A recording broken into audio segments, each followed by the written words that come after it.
بسم الله الرحمن الرحيم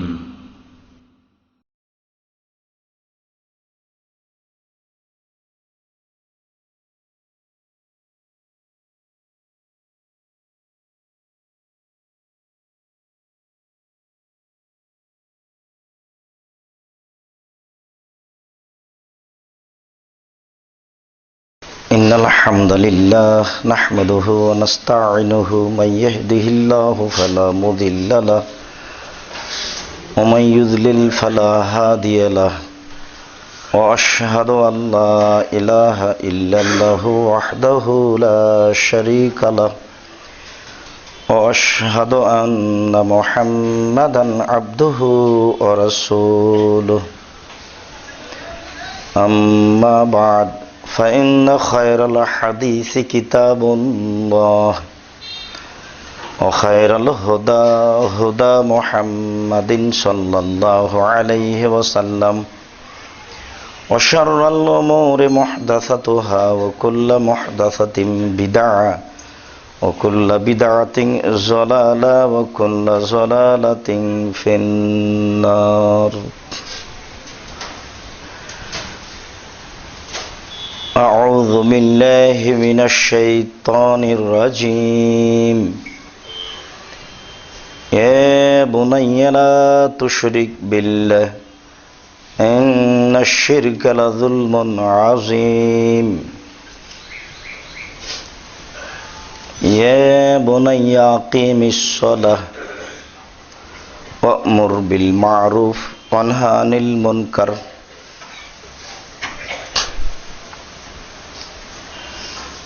عن أبي هريرة رضي الله تعالى عنه قال قال رسول الله صلى الله عليه وسلم من كانت له وليدة فعلمها فحسن تأديبها تعليمها وأدبها فحسن تأديبها فله أجران رواه البخاري ومسلم. সম্মানিত মসজিদের মুসল্লি, প্রশংসা আল্লাহর জন্য, শান্তি অবতীর্ণ হোক আল্লাহর রাসূলের উপর সাল্লাল্লাহু আলাইহি ওয়াসাল্লাম।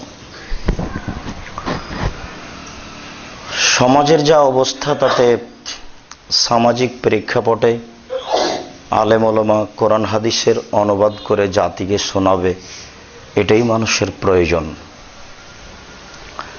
এরপরেও আমরা বিভিন্নভাবে আজকের জন্য প্রয়োজন মনে করছি পরিবারের উপরে কিছু গুরুত্বপূর্ণ আলোচনা পেশ করা হোক,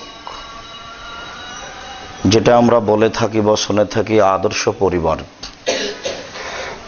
এই বিষয়ে আমরা সংক্ষিপ্ত আলোচনার 3টি অংশ পেশ করব ইনশাআল্লাহ।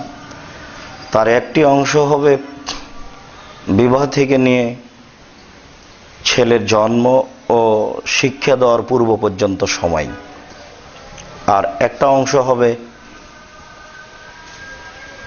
শিক্ষা দেওয়া অংশ, পরবর্তীতে আসবে কি শিক্ষা দেওয়া যেতে পারে।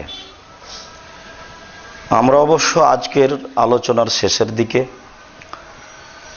শিক্ষার অংশের উপরেই সামাজিক দু একটি কথা বলার চেষ্টা করব ইনশাআল্লাহুল আজিজ।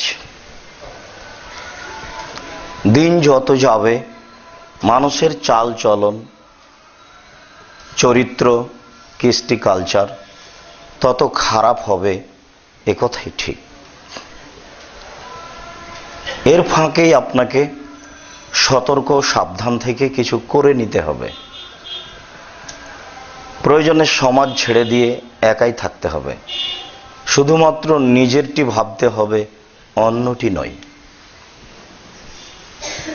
ওই সময় চলে এসেছে, বাহ্যিকভাবে যা বোঝা যায় তাতে আর দেরি নেই। এই জন্য আপনার জন্য আল্লাহ রসুল সাল্লাল্লাহু আলাইহি সাল্লামের পক্ষ থেকে জরুরি বাক্য হবে দা মা তুনকিরু ও খুজমা তারিফ।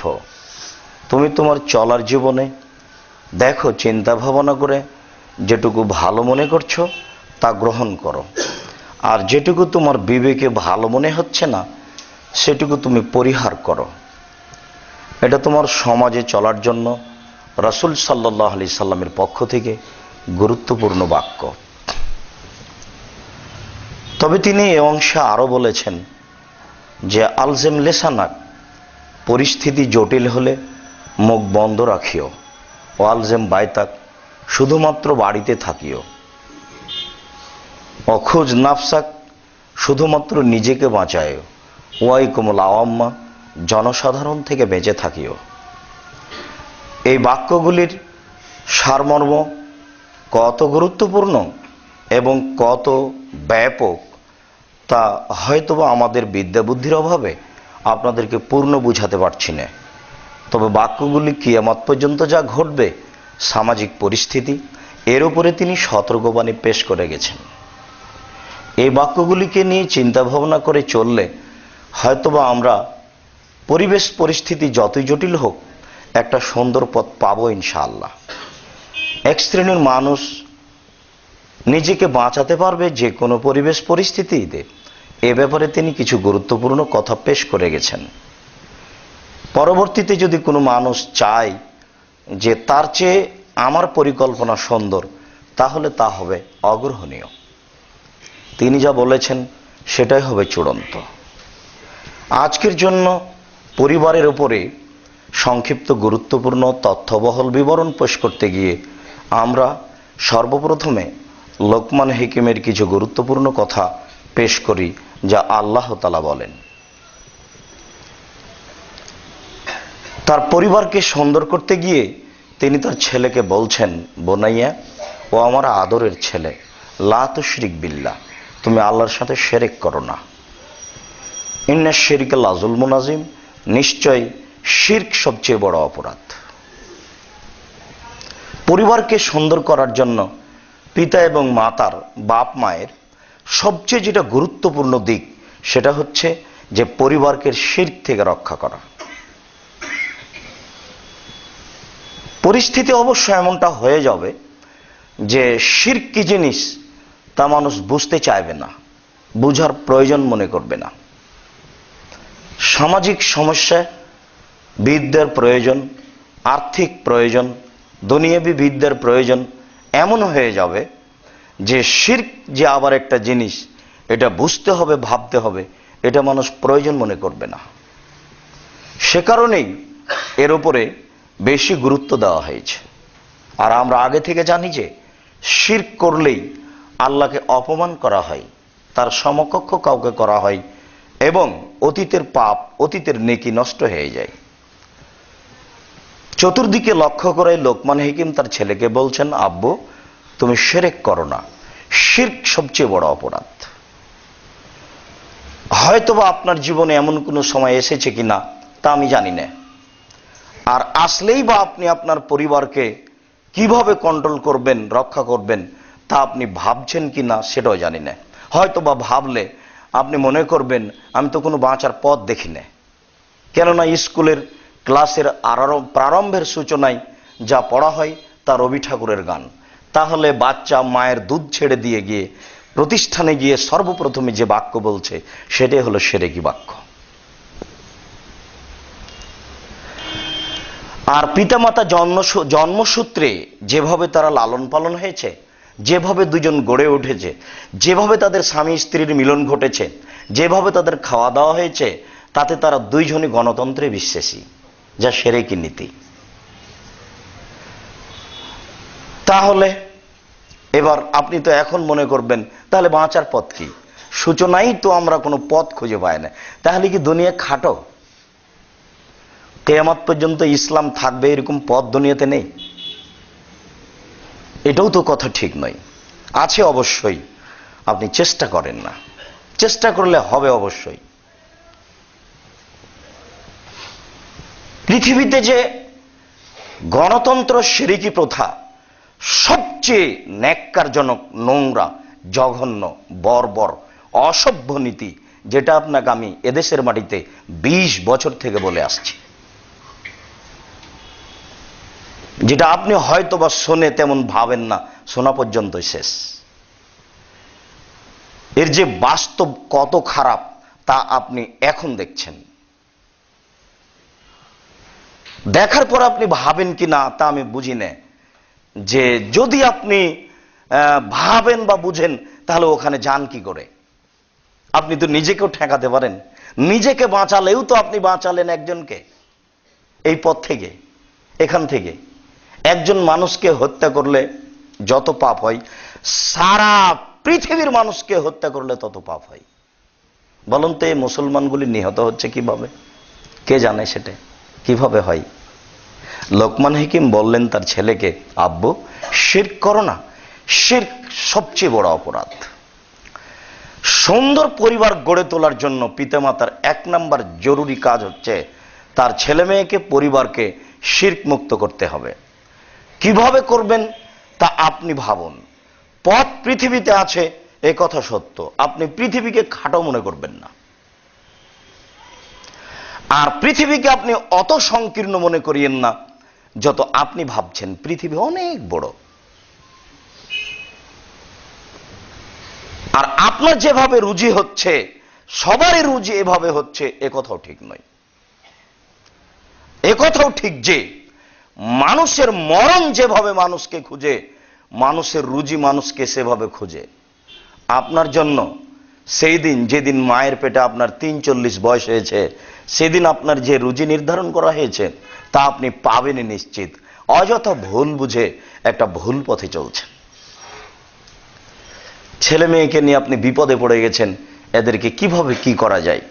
শিরকযুক্ত বিদ্যায়, শিরকযুক্ত সমাজে ছেলে মেয়েকে সুন্দর করে গড়ে তুলবেন, এটা হয় কি করে? পরের বাক্যে লোকমান হাকিম তার ছেলেকে বলেন, বোনাইয়া আকিমিস সলাত, সলাত আদায় করো। তাহলে পরিবারকে সুন্দর করে গড়ে তোলার জন্য মানুষের জীবনে 2 নম্বর জরুরি কাজ হচ্ছে ছেলে মেয়েকে সলাত আদায়কারী করে গড়ে তুলতে হবে। সবাই সলাত আদায় করবে। 7 বছর বয়স থেকে ছেলে মেয়ে সলাত আদায় করবে। 15 বছর বয়স হয়ে গেছে, নামাজ পড়ে না, তখনও তার পিতা বেঁচে আছে, এ কথা মিথ্যে। ছেলে মেয়ের বয়স 14 বছর 15 বছর, ছেলে মেয়ে নামাজ পড়ে না আর বাপ বেঁচে আছে, এ কথা ঠিক নয়। বিশ্বাস করুন, একাধিকবার বলা কথা আবারও আপনাকে স্মরণ করাচ্ছি যে রাসূল সাল্লাল্লাহু আলাইহি সাল্লাম কোনোদিনও ছেলেটাকে বললেন না যে এই ছেলে তুমি সালাত আদায় করো। শুধুমাত্র আপনাকেই বলছেন যে মুরু আওলাদাকুম বিসসালাত ওয়াহুম আবনাউ সাবঈ সিনিনা। যখন তোমার ছেলের বয়স হবে 7 বছর, তুমি তখন তোমার ছেলেকে সালাত আদায় করতে বলো। এটা রাসূলের আদেশ। ওয়াদরিবুহুম আলাইহিম আবনাউ আশরি সিনিনা, তুমি তাকে পিটিয়ে সালাত আদায় করো যখন তার বয়স 10 বছর। তোমার যদি আদর ফেল করে, তোমার যদি আদর দিয়ে কাজ না হয়, 2 জন স্বামী স্ত্রী খুব আদর দিয়ে বললে আব্বু আম্মু করে, এরপরে হলো না, 10 বছরের আগে বাচ্চাকে মারা যায় না, 10 বছরের পরে প্রয়োজনে পিটাতে হবে, এ কথাই ঠিক। শিক্ষক এই শতাব্দীর যতই বলুক না কেন যে ছেলেকে স্কুলে পিটাতে হবে না, আপনি বিশ্বাস করুন লাঠির চেয়ে বড় শিক্ষক নেই। ও সুন্দর পড়া করে নিয়ে আসবে, তবে আদর দিয়ে কাজ হয়। আদর দিয়ে যদি কাজ না হয় তাহলে তার পরের কাজ হচ্ছে লাঠি। তাই তো আল্লাহ রাসূল বললেন, আল্লেক আসাবাক আলা বাবিক, তুমি তোমার লাঠিটা তোমার দরজায় ঝুলিয়ে রাখো। লাঠি দরজায় ঝুলিয়ে রাখবে মানে, তাহলে স্ত্রী এবং ছেলে মেয়ে দেখবে একটু উলট পালট চললে এটা আছে। তিনি তো বললেন ওই পবিত্র মুখে যে স্ত্রীকে মারো না, স্ত্রীকে কটু কথা বলো না, তিনি আবার লাঠি দরজায় ঝুলিয়ে রাখতে বলেন মানে? তাহলে বোঝা যাচ্ছে যে আদর সব সময় কাজ করে না। আদর দিয়ে সব সময় কাজ হয় না, তবে একটা পর্যায়ে আছে যেটা আদরের প্রয়োজন। আপনার পরিবারকে সুন্দর করার জন্য আপনার জীবনে গুরুত্বপূর্ণ দ্বিতীয় কাজ হচ্ছে ছেলে মেয়েকে, স্ত্রীকে আপনাকে সালাত আদায় করতে হবে। আপনার বিষয়টি আল্লাহ বলেন, অমর আহলাকা বিসসালাত ওয়াসতাবির আলাইহা, তুমি নিজে সালাত আদায় করো এবং পরিবারকে সালাত আদায় করতে বলো। তোমার পরিবারে যে 2-1 সদস্য আছে, ছেলে মেয়ে তো আপনার একেবারেই কম। কে যেন আপনাকে বলে দিয়েছে যে ছেলে মেয়ে কম নিলে সংসার সুখী হয়। ভূতে বলেছে, ভূতে মানে।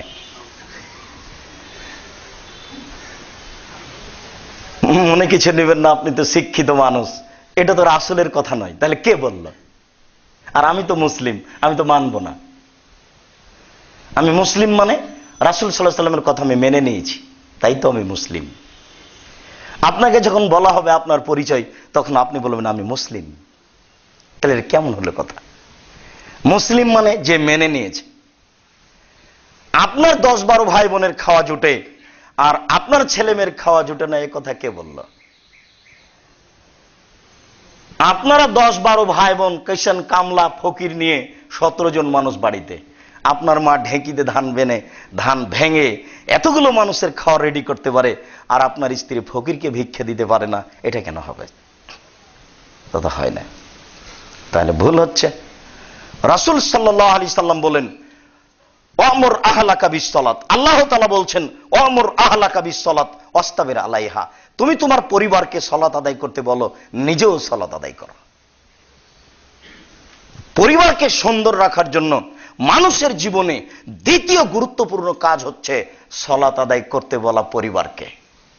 কিভাবে পরিবার সুন্দর হতে পারে?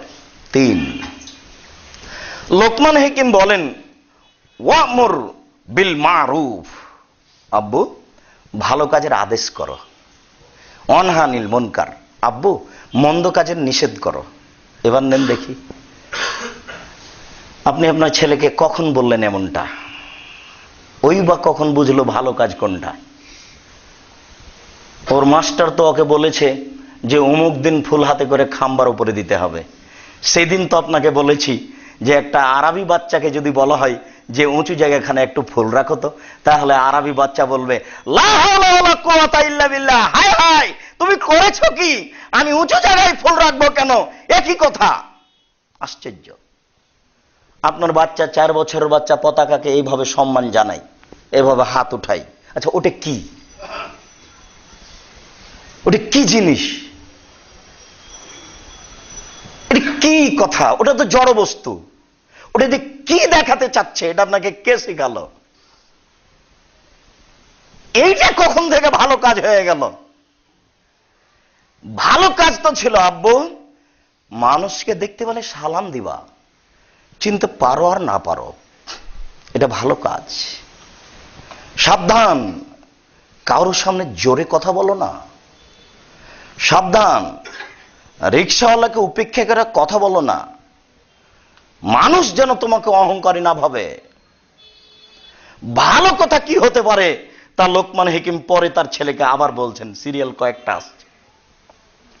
কিন্তু এখানে তিনি বলছেন আব্বু ভালো কাজের আদেশ করিও। ভালো কাজ কোনটা? এখন পিতা মাতা যদি ভালো কাজই খুঁজে না পাই, তাহলে এটা একটা বড় কঠিন ব্যাপার নয়? অথচ দুইজনই উচ্চ শিক্ষিত মানুষ, কিন্তু ভালো কাজ কোনটা তা খুঁজে পায় না। ভালো কাজ কোনটা? ভালো কাজ হলো আব্বু তোমার চাচা যাচ্ছে, বিদায় দাও, হাতটা সরো, এভাবে বলো টাটা বাই বাই, এই যে ভালো কাজ।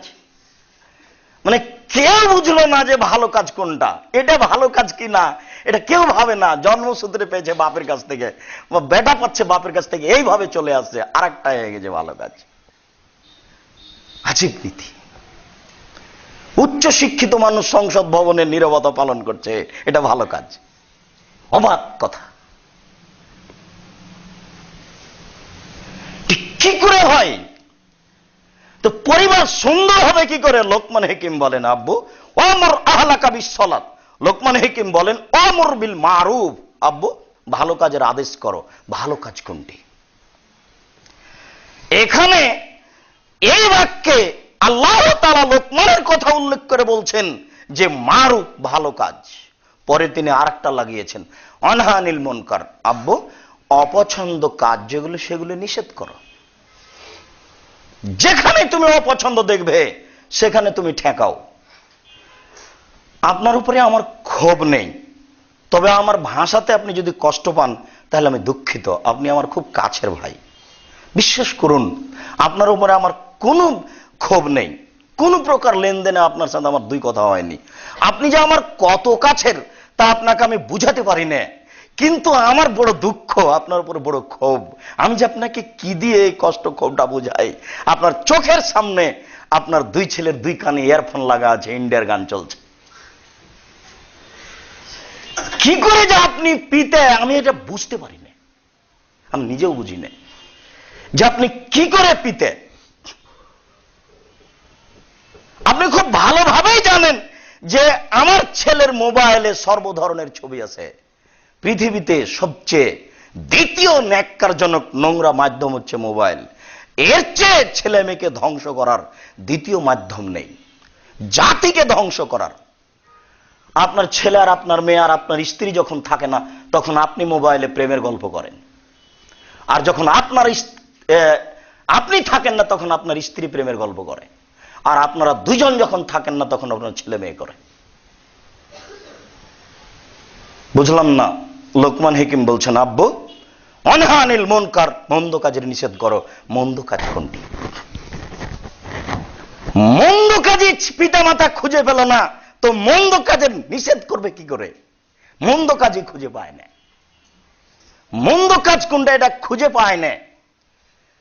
অথচ আব্দুল্লাহ ইবনে উমর বলছেন যে রাসূল সাল্লাল্লাহু আলাইহি সাল্লাম বাদ্যযন্ত্র বাজনার শব্দ শুনলেন, শুনে দুই কানের ভিতরে আঙ্গুল ঢুকিয়ে ফানান ইত্তারিকে দূরে সরে গেলেন রাস্তা থেকে। অনেক দূরে গিয়ে বলছেন, আব্দুল্লাহ ইবনে উমর হাল তাসমা শায়ান, তুমি কি কিছু শুনতে পাচ্ছ? তখন আব্দুল্লাহ ইবনে উমর বলছেন, জি না, আমি বাজনা শুনতে পাচ্ছি না। ফারাফা ইসবাইহি মিন ওজনাইহি, তখন তিনি তার দুই কান থেকে দুই আঙ্গুল বের করে নিলেন। প্রত্যেকটা বাড়িতে যদি বেশি হয়ে যায়, তাহলে প্রায় বাড়িতেই, প্রায় রুমে বাদ্যযন্ত্র চলে। আর প্রিন্সিপালের, হেডমাস্টারের, ভাইস চ্যান্সেলরের বিশ্ববিদ্যালয় চলে না বাদ্যযন্ত্র ছাড়া। তাহলে মন্দ কাজের নিষেধ করবে কে? কেউ যে বুঝে না মন্দ কাজ কাকে বলে, কেউ যে বুঝতে চায় না মন্দ কাজ কাকে বলে, তাহলে কি করে পরিবার কন্ট্রোল হবে? সম্মানিত দিনী ভাই, লোকমান হাকিম তার ছেলেকে বলেন, আব্বু অনহা আনিল মুনকার, মন্দ কাজের নিষেধ করা। ভালো কাজের আদেশ করো, মন্দ কাজের নিষেধ করো। এই কথা বলার পরে লোকমান হাকিম তার ছেলেকে আরেকটা কথা বলছেন, অসবির আলা মা সাবাক, এবার তোমার কাজ খুব জটিল। ভালো কাজের আদেশ করা, মন্দ কাজের নিষেধ করা, এতে মানুষ কিন্তু খেপে যাবে। মানুষই, মানুষ ফেরেশতা নয়। আপনাকে যদি এখনই বলি হকটা, আপনি খেপে যাবেন। ও তো নারী, আপনি তার আঁচলের তলে গেলেন কেন? আপনি জানেন না যে নারী নেত্রী হলে দেশে গজব নাজেল হবে? এমন কঠিন ভাবে আল্লাহ রাসূল বলছেন, এমন কঠিন ভাবে বলেছেন, আরবি ভাষাতে ওর চেয়ে কঠিন ভাবে বলার কোনো বাক্য নাই। তিনি বলছেন যে লাইয়াফলাহ কওমুন ওয়াল্লাহু আমরাহুম ইমরাতান, ওই জাতি কখনো পরিত্রাণ পেতে পারে না, ওই জাতি কখনো পরিত্রাণ পেতে পারে না, ওই জাতি কখনো পরিত্রাণ পেতে পারে না যে জাতির নারী হলো নেত্রী। এটা তো রাসূলের মুখের ভাষা। আপনি এদেশে অন্যায় থেকে বাঁচতে চান মানে কেন বাঁচবেন? ও তো শিপন শাড়ি পরে থাকে, বড় ব্লাউজ, বড় হাতের ব্লাউজ পরে, ও কখন পুরুষ হয়ে গেল? না, আমরা তো তাকে পুরুষ ভাবি না। আপনি কি করে ভাবলেন? ওখানে যান কি করে? কেন আপনি ভুলে গেছেন যে আমি মুসলমানের বাচ্চা? আমি ওখানে যাই কি করে? এটা হয় কি করে? রাসূল সাল্লাল্লাহু আলাইহি সাল্লাম বললেন, ওই জাতিকে মাটির নিচে থাকতে হবে। এই যে উমরাকুম নিসাকুম, যাদের নেত্রী হবে নারী, তখন তাদের মাটির নিচে থাকতে হবে, উপরে থাকার সুযোগ নেই। আপনি এখন মাটির নিচের সদস্য, উপরে থাকবেন কেন? কেন আছেন উপরে? এখন আপনি উপরে থাকবেন আগাছা হয়ে, আপনার কিছু করারও বলার নেই। যেহেতু নিজে থেকে এই বোঝাকে, এই অন্যায়কে, এই বিপদকে, এই গজবকে মাথায় তুলে নিয়েছেন, কাজে নিজেকেই বহন করতে হবে। আপনাকে তো বহুদিন থেকে বলে আসছি কোনো পথ নাই, আপনি যান কেন ওখানে? সে কে এটা আমি বলতে চাই না আপনাকে। আজকের যারা আছে তাদের কি হিসেব? যারা কালকে ছিল তারাও, যারা কিয়ামত পর্যন্ত আসবে তারাও। কোন মানুষই নারীকে নেত্রী করে পরিত্রাণ পেতে পারে না, নারীকে নেত্রী করে পরিত্রাণ পেতে পারে না। আপনাকে তো বারবার বলেছি, যেদিকে ভোট কাউন্টার আছে সেদিকে মুখ করবেন না, এভাবে তাকাবেন না, ওখানে তো যাওয়া তোর কথা। অন্তত নিজেকে তো বাঁচালেন। জাতি কি হবে সেটা পরের কথা, অন্তত নিজেকে তো বাঁচালেন। আব্বু ভালো কাজের আদেশ করো, মন্দ কাজের নিষেধ করো। ভালো কাজের আদেশ করলে, মন্দ কাজের নিষেধ করলে পরিস্থিতি জটিল হয় আব্বু, তখন ধৈর্য ধারণ করিও। তাহলে আপনার ছেলে মাস্টার ডিগ্রি পাস করেছে, বলেন আজকে সকাল থেকে নিয়ে 12টা পর্যন্ত কোনটা ভালো কাজের আদেশ করেছে? বলেন আপনি কোনটা মন্দ কাজের নিষেধ করেছেন? ঠিক আপনাকে দেখে মনে হচ্ছে যে আপনি আপনার বাপের দাঁত তুলে নিচ্ছেন। আপনার বাপ যেমন কোনটা ভালো আর কোনটা কোনোদিন বলে দেয়নি, আপনি আপনার ছেলেকে বলে দিবেন না, এটাই মনে হচ্ছে। সেই দিনে এই জন্য আপনাকে শুনিয়েছিলাম যে ভালো কাজের আদেশ, মন্দ কাজের নিষেধ, ওরা যাদের হাতের নিচে নেতা নেত্রী গিয়ে দোয়ায় অংশগ্রহণ করে, তারাও তো এটা যদি করে একটু আগায়, তারা তো ভালো কাজের আদেশ করে। শুনতে পাই সুবহানাল্লাহ বললে এত নেকি হয়, আলহামদুলিল্লাহ বললে এত নেকি হয়, আল্লাহ আকবার বললে এত নেকি হয়, এই বলে একবারে হাতের নিচ দিয়ে গলা সহ গামছা পেঁচিয়ে ঘন্টা যাবত দোয়া করে। দেশের নারী পুরুষ দেশে বিদেশে সবাই একবারে হাত তুলে দোয়া করে, টঙ্গী থেকে নে মতিঝিল পর্যন্ত, আরো পৃথিবীতে। ওই সময়তে তিনি বলতে পারেন তো, যেহেতু নেতা নেত্রী আছে, ওই সময়তে তো বলতে পারেন এইভাবে, জি রাসূল সাল্লাল্লাহু আলাইহি সাল্লাম বলেন, আলী এই যত ছবি মূর্তি আছে সবকে ভেঙে চৌচির করে দাও। 24 ঘন্টার মধ্যে বাংলাদেশের মুড়ে মুড়ে যত ছবি মূর্তি আছে সবকে ভেঙে চৌচির করে দিতে হবে। কাপুরুষ আছে কেন, থাকবে কেন? 24 ঘন্টায় ভাঙতে হবে। যত উঁচু কবর আছে গোলাপ সাহের মাজার সহ সব ভেঙে সমান করে দিতে হবে। মন্দ কাজের নিষেধ। বাংলাদেশের মাটিতে যত পতিতালয় রয়েছে 3 ঘন্টার মধ্যে পতিতালয় সব বন্ধ করতে হবে, ভেঙে চৌচির করতে হবে। এই দেশে যত ব্যাংকিং ব্যবস্থা রয়েছে সুদি সব বন্ধ করতে হবে। হুজুর ভালো কাজের আদেশ করেন, মন্দ কাজের নিষেধ পান না? মন্দ কাজের নিষেধ বড় জটিল। তাই তো লোকমান হাকিম বলছেন, আব্বু ভালো কাজের আদেশ করো, মন্দ কাজের নিষেধ করো। ভালো কাজের আদেশ করলে, মন্দ কাজের নিষেধ করলে পরিস্থিতি ঘোলাটে হয় আব্বু, তখন তুমি ধৈর্য ধারণ করিও। তাই তো রাসূল সাল্লাল্লাহু আলাইহি সাল্লাম বললেন, সাইয়্যিদুশ শুহাদায়ে হামজা ইবনে আব্দুল মুত্তালিব, পৃথিবীতে সবচেয়ে বড় শহীদ হলেন হামজা ইবনে আব্দুল মুত্তালিব। হামজার তো শহীদ মিনার হয় না।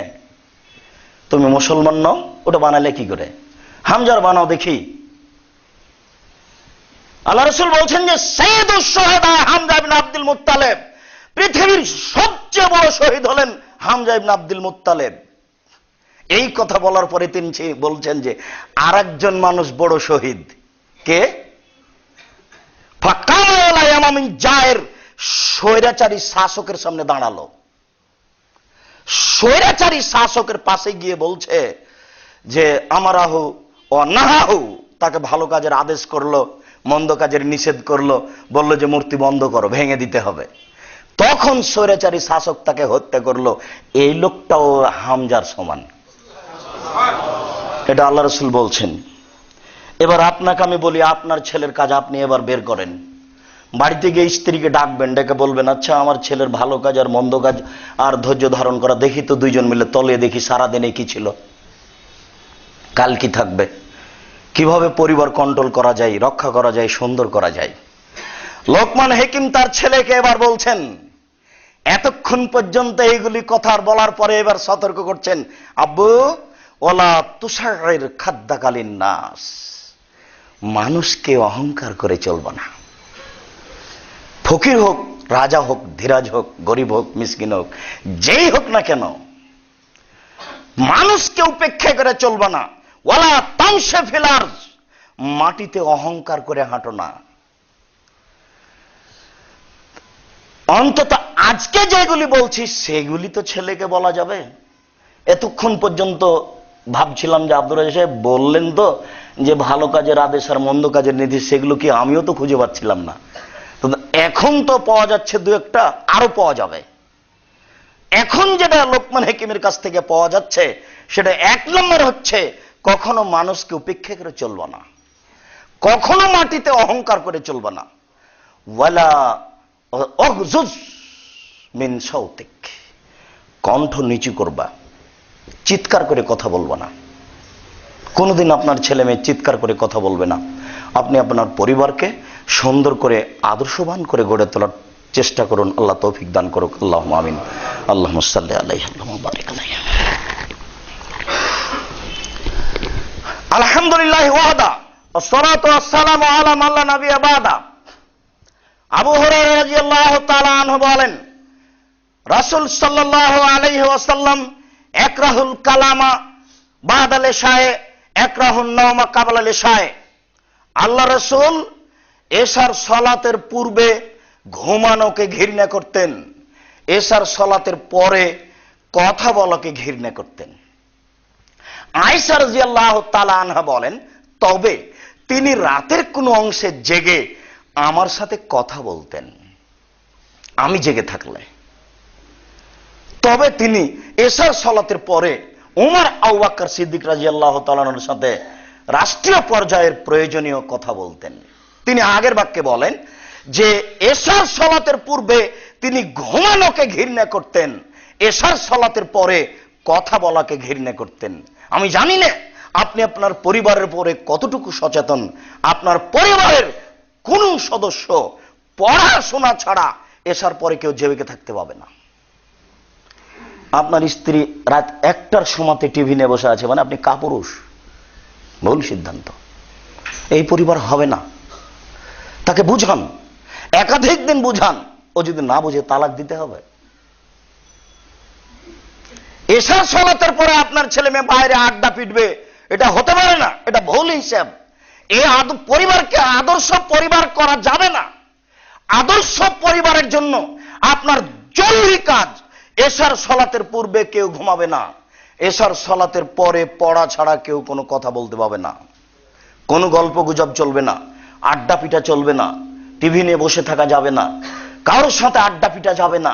অথচ আপনার ছেলেরা 12টাতে এসে বাড়িতে ঢুকেছে, তখন আপনার স্ত্রী বলছে, আব্বু তোমার জন্য আমি খাদ্য সাজিয়ে রেখেছি শোকেজে, ওই যে উঠে রেখেছি, তুমি একটু খেয়ে নাও। মা বলছে। মা যদি বলতো, এই শোনো, আমি তোমার মা বলছি, 2 বছর যাবৎ তোমাকে দুধ পান করিয়েছি, 5 বছর যাবৎ তোমাকে আমি দুধ পান করিয়েছি, তেল কাজল দিয়ে গোসল দিয়ে লালন পালন করেছি, আমি তোমার মা বলছি, এরপরে যদি আমি তোমাকে কোনদিন এশার সালাতের পরে বাড়িতে ঢুকতে দেখতে পাই, আমি তোমার মা তোমার পিঠের চামড়া তুলে দেব। এই ছেলে মাস্তান নয়, তার মা আর তার বাপ তাকে মাস্তান করেছে। মেয়ে মাস্তান হওয়ার কোনো প্রশ্নই আসে না। মেয়ের জন্মসূত্র গতি হচ্ছে দুর্বল, নারীর জন্মসূত্র গতি হচ্ছে দুর্বল।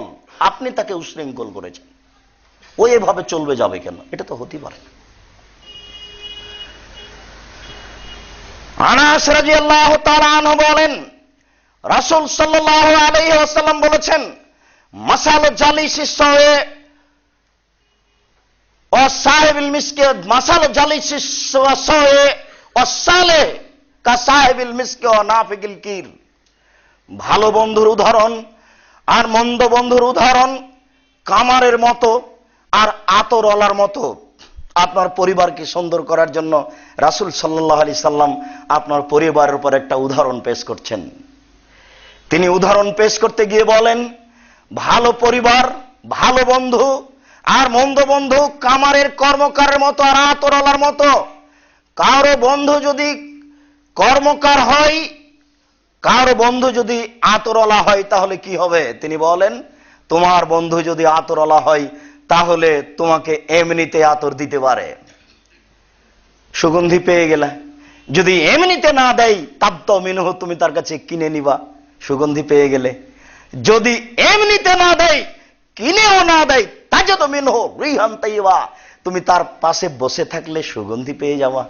ও সুগন্ধি ঠেকাতে পারবে না, ওর ভালোটাও ঠেকাতে পারবে না। তুমি তার কাছে থাকলে এটা তোমার কাছে চলে আসবে নিশ্চিত। আপনার ছেলের বন্ধু যদি ভালো হয়, ছেলে আপনার ভালো হবে। আল্লাহ রাসূল বলছেন, আপনার মেয়ের বান্ধবী ভালো হলে আপনার মেয়ে ভালো হবে। আপনি যে দল করছেন সেই দল যদি রাসূলের হয়, ভালো হয়, তাহলে আপনি ভালো হবেন। আর যদি মন্দ হয়, তাহলে আপনি ভালো হওয়ার কোনো প্রশ্নই আসে না। পরের বাক্যে তিনি বলছেন, কারো বন্ধু যদি কামার হয়, খারাপ হয়, তাহলে হয়তোবা পাশে বসে থাকলে ইউরিকা সেয়াবাকা, কখনো আগুন ছিটকে এসে তোমার কাপড় জ্বালিয়ে দিতে পারে। কামার যদি বন্ধ হয়, কর্মকার পাশে বসে থাকলে কখনো হাপড় ওখান থেকে আগুন ছিটে এসে কাপড় জ্বলে যেতে পারে। যদি কাপড় জ্বলেও না যায়, তাজিদু মিনহু রিহান খাবিসা, ওখানে বসে থাকলে ধোঁয়া তো লাগবে।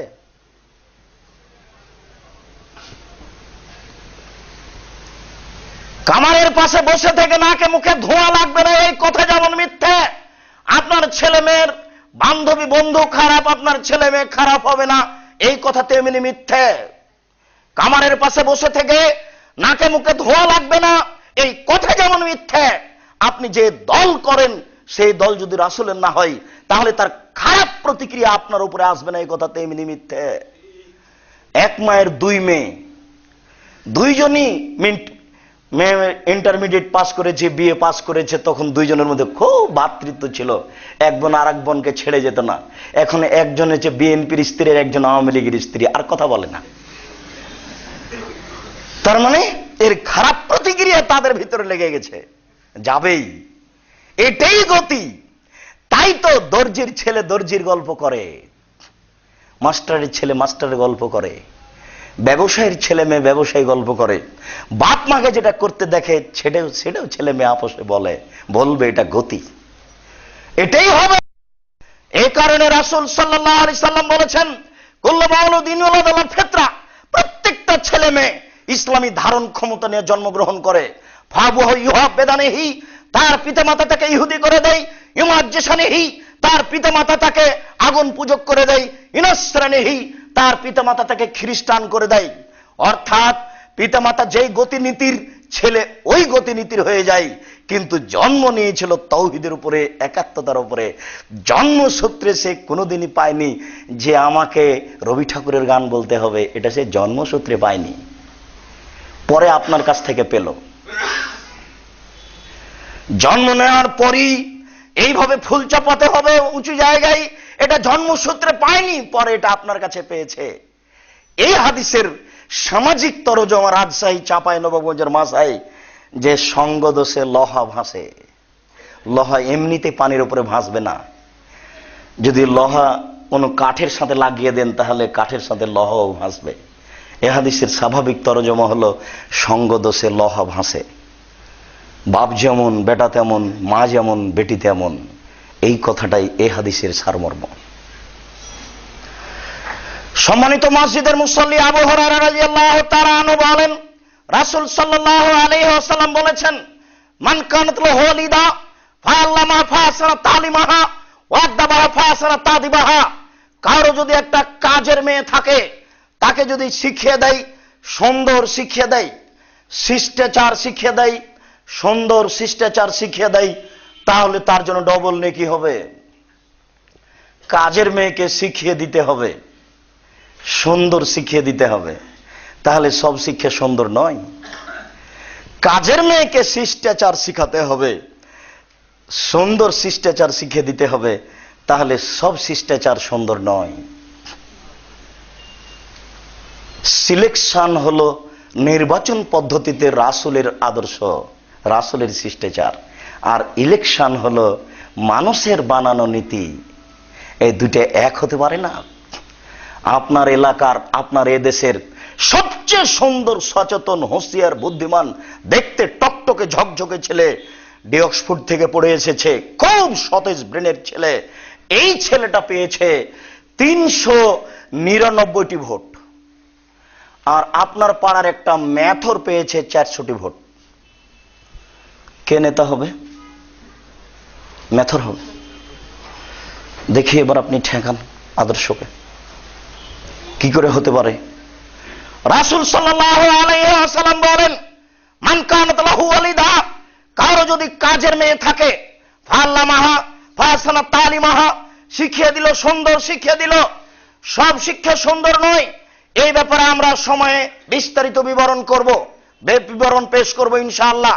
এই পর্যায়ে আপনার জন্য এতটুকু কথা যে সব শিক্ষা সুন্দর নয়, এই জন্যই রাসূল সাল্লাল্লাহু আলাইহি সাল্লাম দিন রাত একটা বাক্য বলতেন, আল্লাহুম্মা ইন্নী আউযুবিকা মিন ইলমিন লা ইয়ানফা। আল্লাহ, আমি ওই বিদ্যা চাই না যে বিদ্যা উপকার করে না। আল্লাহ, আমি ওই বিদ্যা চাই না যে বিদ্যা উপকার করে না। আল্লাহ আমি ওই বিদ্যা চাই না যে বিদ্যা উপকার করে না। তাহলে আপনি যে আপনার ছেলে মেয়েকে যে বিদ্যা দিচ্ছেন পরিবারকে সুন্দর করার জন্য, সেই বিদ্যাতে সে উপকৃত হচ্ছে কিনা, যদি না হয় তাহলে ভুল হচ্ছে। আর উপকৃত হচ্ছে কিনা এই বোধগম্য থাকতে হবে, এই বোধোদয় অন্তত পিতার থাকতে হবে যেটা ঠিক হচ্ছে কিনা। বিশ্বাস করুন, ওই কথাটা আপনাকে আবার ফিরিয়ে বলি, কখনো কোনোদিন ছেলে মেয়ে কি করে খাবে এটা ভাবিয়েন না। ছেলে মেয়েকে সুন্দর করে গড়ে তুলতে হবে, এটাই আমার জীবনের সব টাকা পয়সা। ছেলে মেয়েকে সুন্দর বিদ্যা দিতে হবে, এটাই আমার জীবনের সফলতা। ছেলে মেয়ে সুন্দর শিক্ষা অর্জন করবে আর আমি দুনিয়া থেকে চলে যাব, বাস কোটি টাকা ইনকাম। ছেলে মেয়ে কিছুই বুঝলো না সুন্দর কাকে বলে, ভালো কাকে বলে, আপনি কোটি কোটি টাকা ইনকাম করলেন, এটা আপনার লাভবান কাজ হয়নি, এটা আপনার সুন্দর কাজ হয়নি। এর ফল আপনি পাবেন না কুফল ছাড়া। সুন্দর শিষ্টাচার শিখিয়ে দিল, সুন্দর শিষ্টাচার শিখিয়ে দিল। বিশ্বাস করুন, সব শিষ্টাচার সুন্দর নয়। নখে মেহেদি দিতে হবে, এটা রাসূলের শিষ্টাচার। আপনার মেয়ের নখে নেইল পালিশ দেওয়া আছে, এটা ইহুদি খ্রিস্টানদের পতিতালয়ের মেয়েদের শিষ্টাচার। নখে মেহেদি দিতে হবে, এটা রাসূলের শিষ্টাচার। নখে নেইল পালিশ দিতে হবে, এটা ইহুদি খ্রিস্টানদের পতিতালয়ের শিষ্টাচার।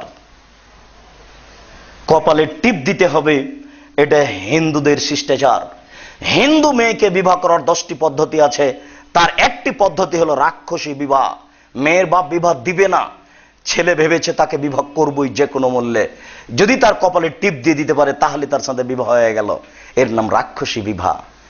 ওই টিপ, কপালে টিপ দেওয়া হিন্দুদের পক্ষ থেকে এসেছে, যেটা সেজে আপনার মেয়ে নর্তকী হয়ে ঘুরে বেড়াচ্ছে। চোখে পড়েনি আপনার? একদিনও দেখা যায় না নাকি? দেখা যায় তো মনে হয়। আজ থেকে যদি দেখা যায় তাহলে নিজেকে পিতা হিসেবে, অন্তত আপনি আমার দিনী ভাই, আপনি আমার খুব কাছের মানুষ, আমি যেভাবেই বলি আপনার সাথে আমার আন্তরিকতার কোনো অভাব নেই। এই জন্য আপনি আমার কথাগুলিকে অন্তত মূল্যায়নের দৃষ্টিতে দেখবেন, খাটোর দৃষ্টিতে দেখবেন না। আপনাকে আমি খুবই সম্মান করি, কোন প্রকার আপনার সাথে আমার আন্তরিকতার অভাব নেই। বিশ্বাস করুন, রাসূল সাল্লাল্লাহু আলাইহি সাল্লামের হাতে একজন মহিলা একটা পত্র দিল, পত্রটা তিনি নিয়ে বলছেন, আয়াতু রাজুলিন মিমরা, এ হাত নারীর না পুরুষের? কেন এ কথা বললেন? ওই হাতের নখে মেহেদি দেওয়া ছিল না, তাই তিনি ওই নারীর হাতের তীব্র নিন্দা করলেন। তাহলে বোঝা যাচ্ছে যে নারীকে হাতে এবং পায়ের নখে মেহেদি লাগাতে হবে, এটা তার একটা জীবনের জরুরি কাজ। এটাই নারীর আদর্শ, একটা জরুরি আদর্শ। ওই সব কিছু লাগাতে হবে তাকে যা দেখতে পাওয়া যায়। এই জন্য বিউটি পার্লারে যা কিছু পাওয়া যায়, যদি হারাম বস্তু না হয় তাহলে আপনার স্ত্রী ব্যবহার করতে পাবে, এ কথাই ঠিক, কিন্তু ওখানে ঢুকতে পাবে না, ওখানে ঢোকা যাবে না, ওখানে গিয়ে মাথার কাপড় নামাতে পাবে না, ওখানে খোলামেলা দাঁড়াতে পাবে না। ওইগুলো নিয়ে এসে বাড়িতে ব্যবহার করবে। আর পুরুষ ওই সব জিনিস ব্যবহার করবে যেগুলো দেখতে পাওয়া যায় না, গন্ধ পাওয়া যায়, তাহলে আতর। আর ও ওই সব জিনিস ব্যবহার করবে যেগুলি দেখতে পাওয়া যায়, গন্ধ পাওয়া যায় না। তাকে সুন্দরী হয়ে সেজে গুজে থাকতে হবে, একাধিক সহিহ হাদিস। তাকে সাজসজ্জা গ্রহণ করে থাকতে হবে, একাধিক সহিহ হাদিস। এটাই আদর্শ ইসলামের, এটাই নীতি, যেটা ভুল পদ্ধতিতে ব্যবহার হচ্ছে। তাই রাজশাহী চাঁপাইনবাবগঞ্জে একটা ভাষা আছে যে লিপলে পুছলে হয় বাড়ি, আর সাজালে কুজালে হয় নারী। ওকে সাজিয়েই রাখতে হবে, এটা ঠিক। এই জন্য আল্লাহ রাসূল বলেছেন যে বাহিরে যদি কোনো নারীকে দেখো আর তোমার অন্তরে যদি কিছু জাগে যে মেয়েটা এরকম, তাহলে তুমি তোমার স্ত্রীর কাছে যাও। কেন? ওর কাছে যা আছে তোমার স্ত্রীর কাছে তাই আছে, দুইজনই সমান সমান। এবার রাস্তায় দেখেছেন খুব সুন্দরী, বাড়িতে যদি এসে দেখেন কালি মেখে আছে, তাহলে রাস্তাটা আরো বেশি হয়ে যাবে, না কমে। তাহলে সাজিয়ে রাখতে হবে, এ কথাই ঠিক। তাকে আদর্শ অনুযায়ী, ইসলামী আদর্শ অনুযায়ী সুন্দর করে রাখতে হবে, এ কথাই ঠিক। সম্মানিত মসজিদের মুসল্লি, রাসূল সাল্লাল্লাহু আলাইহি ওয়াসাল্লাম আমাকে আপনাকে যে বিধান দিয়েছেন বিশেষভাবে আদর্শকে, পরিবারকে আদর্শ করার, আদর্শ পরিবার হিসাবে পরিবারকে গড়ে তোলার, এই সবগুলো আমরা লক্ষ্য করি। আজকের জন্য আলোচনার শেষ পর্যায়ে এসে আপনার সাথে আপনার স্ত্রীকে নিয়ে এবং আপনার মেয়েকে নিয়ে পরিবার সুন্দর করার জন্য একটি গুরুত্বপূর্ণ পরামর্শ, যা আমরা অবগত আছি তবে পালন করার চেষ্টা করি না। স্ত্রীকে উপদেশ দিতে হয়। কয়েকজন ইহুদি এসে আল্লাহ রাসূলের সামনে এসে বলছে, আসসালামু আলাইকা, আপনার মরণ হোক। তখন আল্লাহ রাসূল বললেন, ওয়ালাইকা, তোমার মরণ হোক। তখন আয়েশা রাদিয়াল্লাহু তাআলা একবারে ক্ষেপে লাল হয়ে গেছেন, তোমারই গজব হোক, তোমার উপরে মরণ হোক, তোমার গজব হোক, কি বলো তুমি, এভাবে চিৎকার করে উঠেছে ভিতর থেকে। তখন আল্লাহ রাসূল বলছেন, ইয়াকল ফল ফসা আলাইকে রিফকে, নরম হও, তুমি নরম হও, তুমি কঠোরতা থেকে বেঁচে থাকো, তুমি কথা সুন্দর বলো। তখন তিনি বলছেন, আমার স্বামী তা মাকালাত, ইহুদিরা কি বলেছে আপনি এটা শোনেননি? তখন আল্লাহ রাসূল বলছেন, আমি কি বলেছি এটা তুমি শোনোনি? ইহুদিরা বলেছে তোমার মরণ হোক, আমি বলেছি তোমার হোক, তো তুমি এত চিৎকার করে উঠলে কেন? তুমি এত চিৎকার করে উঠলে? তখন আয়েশা বলছেন যে ওরা কি বলেছে আপনি শোনেননি, আমি কি বলেছি তুমি শোনোনি? তাহলে স্ত্রীকে উপদেশ দিতে হবে, স্ত্রী যতই শিক্ষিতা হোক। আপনি বিশ্বাস করুন, কিয়ামত পর্যন্ত আয়েশার চেয়ে উচ্চ শিক্ষিতা নারী, বুদ্ধিমতী নারী আর হবে না। তিনি বলেছেন, কামলা মিনার জালে কাসির অলাম একমল মিনের নিসা ইল্লা সালাসা, বহু পুরুষই বড় বড় মর্যাদা লাভ করেছে, বড় বড় জান্নাত পাবে, কিন্তু নারীরা বড় বড় জান্নাত পাবে না মাত্র তিনজন। একজন এমরাত ফেরাউন, ফেরাউনের স্ত্রী আসিয়া, আর একজন বিনতে ইমরান, ইমরানের মা ঈসা আলাইহিস সালামের বিনতে ইমরান, ইমরানের মেয়ে ঈসা আলাইহিস সালামের মা। এরপরে তিনি বলছেন, ফাজলু আয়েশা আলা সাইরিন নিসায়ে কাফালিস সারিদে আলা সাইরিত তামেন, আয়েশার সম্মান পৃথিবীতে সকল নারীর উপরে, সারিদ খাদ্য যেমন ভালো সকল খাদ্যের উপরে, গোস্তের ঝোলে রুটি ভিজালে তাকে সারিদ বলা হয়। আল্লাহ রাসূল বলছেন, খাদ্যের জগতে সবচেয়ে সুন্দর খাদ্য হলো সারিদ, গোস্তের ঝোলে রুটি ভিজিয়ে খাওয়া হলো সবচেয়ে সুন্দর খাদ্য। এটা যেমন খাদ্যের জগতে সবচেয়ে ভালো খাদ্য, নারীর জগতে সবচেয়ে দামি নারী হচ্ছেন আয়েশা রাদিয়াল্লাহু তাআলা আনহা, আদম থেকে নিয়ে হাওয়া থেকে নিয়ে কিয়ামত পর্যন্ত। এরপরে আল্লাহ রাসূল আয়েশাকে উপদেশ দিচ্ছেন, আয়েশাকে বলছেন যে তুমি নরম হও, তুমি ঠান্ডা হও। দুইজনের মধ্যে কথা কাটাকাটি হতো কোনো সময়, একদিন খুব কথা কাটাকাটি হচ্ছে দুইজনের মধ্যে। ইতিমধ্যে আবু বকর সিদ্দিক রাদিয়াল্লাহু আনহু বাড়িতে ঢুকেছেন, কথা শুনে একবারে ছুটে গেছেন, মেয়েকে মারবেন, হাত উঠিয়েছে। তখন আল্লাহ রাসূল বলছেন, না না, ও তো অন্য বিষয়ে কথা চলছিল। তখন তিনি হাতটা নামিয়ে নিলেন, এরপরে বাড়ি থেকে বের হয়ে বাইরে চলে গেলেন। তখন তিনি বলছেন, দেখলে আমি তোমাকে কিভাবে বাঁচালাম, তোমার আজ হয়েছিল, আজকে তোমার পিতা তোমাকে দিত। জামাইয়ের সামনে মেয়েকে মারবেন, ছুটে চলে গেলেন। এটা আপনার স্ত্রীকে নিয়ে আপনাকে একটা পরামর্শ দিচ্ছিলাম। এবার আলোচনার শেষে এসে আপনার মেয়ের ব্যাপারে আপনাকে একটা পরামর্শ দিই। দেখুন, এখনই বুঝতে পারলাম যে আয়েশা দুনিয়াতে সবচেয়ে সম্মানী শিক্ষিতা নারী, বুদ্ধিমতী নারী। রাসূল সাল্লাল্লাহু আলাইহি সাল্লাম এক যুদ্ধ থেকে, সফর থেকে আসছিলেন, এক জায়গাতে অবস্থান করলেন, বুখারীর হাদিস। অবস্থান করতে গিয়ে আয়েশা রাদিয়াল্লাহু তাআলা আনহার হার হারিয়ে গেল, হার আর খুঁজে পাওয়া যায় না। সবসময় তিনি গলায় হার ব্যবহার করতেন, এটা বোঝা যায়। গয়না পরে থাকতে হবে নারীকে, এটাও বোঝা যায়। তবে হার স্বর্ণের না হয়ে রূপার হোক, হীরা মুক্তা মানিক্যর হোক, এটাই ঠিক। স্বর্ণ থেকে নারীকে বেঁচে থাকা ভালো, এটাই ঠিক। আদর্শ পরিবারে এ ব্যাপারে বিস্তারিত বিবরণ পেশ করা আছে। বলছিলাম, হার হারিয়ে গেল, খুঁজে পাওয়া যায় না। ওখানে পানি নেই, মানুষ অজু করতে পারে না, সালাত আদায় করতে পারে না, মানুষ বড় বিপদে, কোনোটাই হয় না, যেতেও পারে না, সালাত আদায় করতে পারে না। ইতিমধ্যে আবু বকর সিদ্দিক রাদিয়াল্লাহু তাআলা আনহুর কাছে জনগণ উপস্থিত হলো। উপস্থিত হয়ে বলছে, হাল তাআলা মা সানাত বিনতু, আপনি কি জানেন আপনার মেয়ে কি ঘটিয়েছে? ঘটনা সম্পর্কে তিনি অবগত নন, অথচ এক জায়গাতে আছেন। কি হয়েছে? ওই যে আপনার মেয়ে হার হারিয়েছে, এখন আর খুঁজে পাওয়া যায় না। এই কথা শুনে একবারে পিতা ক্ষেপে উঠেছেন। পিতা কিন্তু আবু বকর সিদ্দিক রাদিয়াল্লাহু তাআলা। ক্ষেপে উঠে আয়েশা রাদিয়াল্লাহু তাআলা তার নিজস্ব বিবরণ পেশ করছেন। ওই সময়তে আল্লাহ রাসূল, আমার স্বামী আমার উরু রানের উপরে মাথা দিয়ে ঘুমাতেন। স্ত্রীকে, স্বামীকে খুব ভালোবাসতে হয়। মসজিদের মহিলা মুসাল্লি, আপনি হয়তো মনে করবেন এটা কতদূর আমরা তো এমনটা করি না। এটা ভুল হচ্ছে যে আপনার এই স্বামী আপনাকে মাঝে মধ্যে আপনার মুখে একটু খেজুর তুলে দিবে, বিস্কুট মুখে তুলে দিবে, এটা হওয়া উচিত। তাহলে সাদকার সমান নেকি হবে। মাঝে মধ্যে আপনার এই স্বামী আপনাকে বলবে চলো যাই আজকে দৌড়ের পাল্লা। 10 তলা বিল্ডিং এ বাড়িতে থাকেন, কোথায় দৌড়াবেন? উপরে যাবেন, নাহলে রাত 12টার সময়তে নিচে নামবেন। সম্মানিত মসজিদের মুসাল্লি, আয়েশা রাদিয়াল্লাহু তাআলা আনহার নিজস্ব বিবরণ, উনি বলছেন আল্লাহ রাসূল আমার উরু রানের উপরে মাথা দিয়ে ওই সময় ঘুমিয়েছিলেন। আবু বকর সিদ্দিক রাগ করে আমার পাশে আসলেন, ওয়ালা কাজানি লাকসাতান শাদীদা, আমার কোমরের উপরে খুব জোরে কয়েকটা কিল মারলেন। যদি আমার উরু রানের উপরে আমার স্বামী মাথা দিয়ে ঘুমিয়ে না থাকতেন তাহলে তার মায়ের কারণে আমি দূরে সরে যেতাম।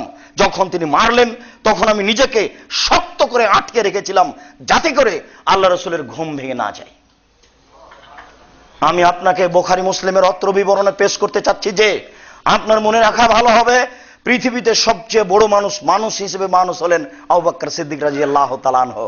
এত ভদ্র মানুষ, এত সম্মানী মানুষ, এত সচেতন মানুষ হিসেবে কিয়ামত পর্যন্ত আর কেউ হবে না, অতীতে কেউ হয়নি। নবী রাসূল জনগণ নির্বিশেষে সবচেয়ে সম্মানী মানুষ হলেন মুহাম্মদ সাল্লাল্লাহু আলাইহি ওয়াসাল্লাম। আর নারীর মধ্যে মা হাওয়া থেকে নিয়ে কিয়ামত পর্যন্ত সবচেয়ে বুদ্ধিমতী শিক্ষিত নারী হলেন আয়েশা রাদিয়াল্লাহু তাআলা আনহা। এবার তিনজনে এক জায়গায়। আবু বকর সিদ্দিক তার মেয়েকে মেরে দিলেন দিন দুপুরে খোলা মাঠে, প্রায় 1400 মানুষের সামনে হাত দিয়ে মেরে দিলেন। সবচেয়ে বড় মানুষে মারলেন, সবচেয়ে বড় মানুষের সামনে মারলেন, সবচেয়ে বড় নারীকে মারলেন, খোলা মাঠে মারলেন, প্রায় 1400 মানুষের সামনে মারলেন, হাত দিয়ে মারলেন। সবচেয়ে বড় মানুষে মারলেন, সবচেয়ে বড় মানুষের সামনে মারলেন, সবচেয়ে বড় নারীকে মারলেন, হাত দিয়ে মারলেন, খোলা মাঠে মারলেন, যুবতী মেয়েকে মারলেন, জামাইয়ের সামনে মারলেন খোলা মাঠে। এত বড় বাপে এত বড় বেটিকে খোলা মাঠে 1400 মানুষের সামনে এইভাবে মেরে দিলেন। আর আপনার মেয়েটা ক্লাস 10-এ পড়ে, ল্যাংটা হয়ে নগ্ন হয়ে ঘুরে বেড়াই, আপনি তাকে ধমক দিতে ইতস্ত করেন। আপনি আবার বাপ, আপনার মতো কাপুরুষ বাপ অন্তত পরিবার সুন্দর করার জন্য আমরা চাই না। আল্লাহ আপনাকে সঠিক বুঝার তৌফিক দান করুক, আল্লাহুম্মা আমিন। বুখারী মুসলিমের এই হাদিস থেকে আপনি শিক্ষা নেবেন বলে আশাবাদী। বিশ্বাস করুন, মেয়ে কোনোদিন বাপের কাছে বড় হয় না, ও 7 ছেলের মা হলেও। আর পিতা মেয়েকে যে কোনো সময় মেরে দিবে, জামাই থাকার যেই থাক না কেন।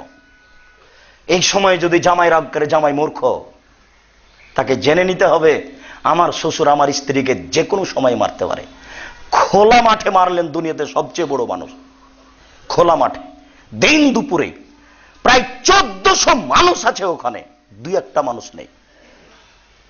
তাহলে আপনি পরিবারকে সুন্দর করার জন্য কোথায় শিক্ষা নেবেন? এটা যদি না হয়, সম্মানিত মসজিদের মুসল্লি, অত্র হাদিস দিয়ে, অত্র হাদিসের প্রতি বারবার লক্ষ্য করে এই বিবরণকে মোবাইলে এবং পিস টিভিতে এবং জুমার খুতবাকে বারবার সামনে নিয়ে এসে ঘটনাকে বুখারীতে বারবার পড়ে, 7-8 বার এসেছে বুখারীতে হাদিস, এটাকে বারবার সামনে নিয়ে এসে পরিবারকে সুন্দর করার চেষ্টা করি। আল্লাহ আমাদের কবুল করুক, আল্লাহুম্মা আমিন। আল্লাহ, আমরা মানুষ, আমরা ভুলের ঊর্ধ্বে নয়। আমরা মানুষ, আমাদের অলসতা যথেষ্ট রয়েছে, আমাদের বুঝাবুঝিতে কিছু ভুল রয়েছে। তুমি আমাদের প্রতি বিশেষ